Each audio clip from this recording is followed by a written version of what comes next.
حضور اکرم صلی اللہ علیہ وسلم فرماتے تھے، حلال کھلا ہوا ہے اور حرام بھی کھلا ہوا ہے، اور ان دونوں کے درمیان بعض چیزیں شبے کی ہیں جن کو بہت لوگ نہیں جانتے کہ حلال ہیں یا حرام۔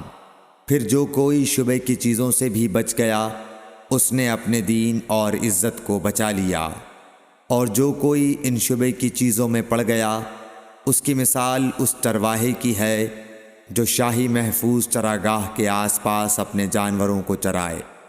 وہ قریب ہے کہ کبھی اس چراگاہ کے اندر گھس جائے اور شاہی مجرم قرار پائے۔ سن لو، ہر بادشاہ کی ایک چراگاہ ہوتی ہے، اللہ کی چراگاہ اس کی زمین پر حرام چیزیں ہیں، پس ان سے بچو۔ اور سن لو، بدن میں ایک گوشت کا ٹکڑا ہے، جب وہ درست ہوگا سارا بدن درست ہوگا، اور جہاں بگڑا سارا بدن بگڑ گیا۔ سن لو، وہ ٹکڑا آدمی کا دل ہے۔ صحیح بخاری حدیث نمبر 52۔